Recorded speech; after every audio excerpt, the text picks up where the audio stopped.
மலை பயணத்தின் மறக்க முடியாத பாடம். பண்டைய காலத்தில் தமிழ்நாட்டின் மேற்கு தொடர்ச்சி மலைகளில் அமைந்திருந்த ஒரு சிறிய கிராமத்தில் வேதன் என்ற பையன் வசித்து வந்தான். வேதனுக்கு 10 வயது. அவனுக்கு மலைகளையும் காடுகளையும் ஆராய்வது மிக பிடிக்கும். அவனது கிராமம் பசுமையான மரங்களாலும் பறவைகளின் கீச்சிடும் மொழியாலும் அருவிகளின் இனிமையான ஓசையாலும் நிரம்பியிருந்தது. ஆனாலும் வேதனுக்கு ஒரு பெரிய ஆசை இருந்தது. மலையின் உச்சியில் இருக்கும் புனிதமான கோயிலை பார்க்க வேண்டும் என்று. அந்த கோயில் பற்றி கிராமத்தில் பல கதைகள் இருந்தன.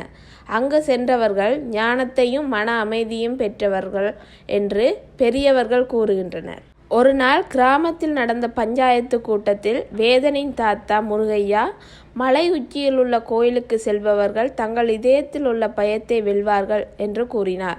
இதை கேட்ட வேதனின் மனதில் ஒரு தீ பற்றியது. நானும் அந்த கோயிலுக்கு செல்ல வேண்டும் என்று முடிவு செய்தான்.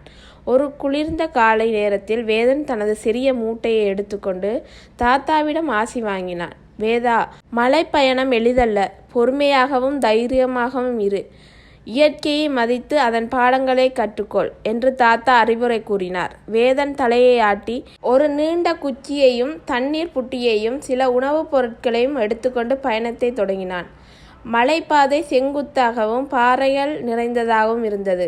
வேதன் முதலில் உற்சாகமாக மரங்களுக்கு இடையே ஓடினான். பறவைகள் பாடுவதையும் அருவியின் ஒளியையும் கேட்டு மகிழ்ந்தான். ஆனால் சிறிது நேரத்தில் பாதை கடினமாக மாறியது. கற்கள் நழுவின. கிளைகள் அவனது ஆடைகளை பிடித்திழுத்தன. இது இவ்வளவு கடினமாக இருக்குமா என்று வேதன் மனதில் நினைத்தான். மலைப்பாதையில் சற்று உயரமாக சென்றபோது ஒரு பெரிய மரத்தின் அருகே குரங்குகளின் கூட்டம் இருப்பதை கண்டான். அவை கத்திக்கொண்டு மரத்தின் கிளைகளே தாவின. வேதனுக்கு முதலில் பயமாக இருந்தது. ஆனால் தாத்தாவின் வார்த்தைகள் அவனுக்கு நினைவுக்கு வந்தன. இயற்கையை மதி. அவன் மெதுவாக நடந்து குரங்குகளை தொந்தரவு செய்யாமல் பயணத்தை தொடர்ந்தான். ஒரு குரங்கு அவனை பார்த்து கத்தியது. ஆனால் வேதன் அமைதியாக இருந்ததால் குரங்குகள் அவனை ஒன்றும் செய்யவில்லை. பயப்படாமல் அமைதியாக இருந்தால் பிரச்சனைகள் தீரும் என்று அவன் கற்றுக்கொண்டான். மதியம் ஆனபோது திடீரென மழை பெய்ய தொடங்கியது. பாறைகள் நழுவ ஆரம்பித்தன. மேலும் பாதை மிகவும் ஆபத்தாக மாறியது. வேதனுக்கு குளிர் வந்தது. ஆனால் அவன் நிற்கவில்லை. ஒரு பெரிய மரத்தின் கீழ் ஒதுங்கி தனது மூட்டையில் இருந்த உணவை எடுத்து சாப்பிட்டான். மழை நின்றபோது அவன் மீண்டும் பயணத்தை தொடர்ந்தான். கஷ்டங்கள் வந்தாலும் முயற்சியை விடக்கூடாது என்று அவன் மனதில் பதிய வைத்து கொண்டான். இரவு நெருங்கிய போது வேதன் மலையின் உச்சிக்கு அருகில் வந்தான். ஆனால் அங்கு ஒரு பெரிய பாறை பாதையை மறைத்திருந்தது. அது மிகவும் பெரியதாக இருந்ததால் அதை தாண்டுவது சாத்தியமில்லை என்று தோன்றியது.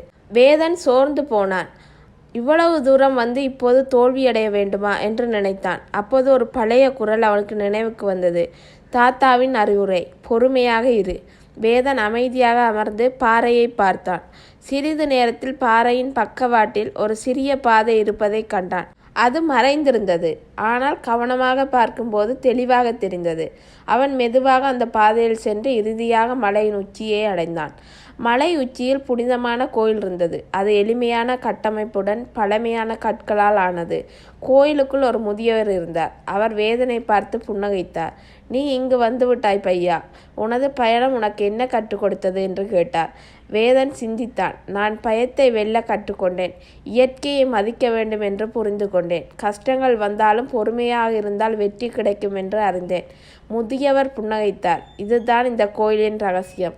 இங்கு வருவது முக்கியமல்ல, ஆனால் பயணத்தில் நீ கற்றவைதான் முக்கியம். இந்த பாடங்களை உனது வாழ்க்கையில் எடுத்து செல். வேதன் மகிழ்ச்சியுடன் கிராமத்திற்கு திரும்பினான். அவனது பயணத்தை கேட்ட கிராம மக்கள் ஆச்சரியப்பட்டார்கள். அவன் தனது கதைகளை குழந்தைகளுக்கு கூறினான். மேலும் அவர்களுக்கு ஒரு முக்கிய பாடத்தை கற்றுக் கொடுத்தான். தைரியமும் பொறுமையும் இயற்கையை மதிக்கும் மனமும் இருந்தால் எந்த மலையையும் ஏறி வெற்றி பெறலாம்.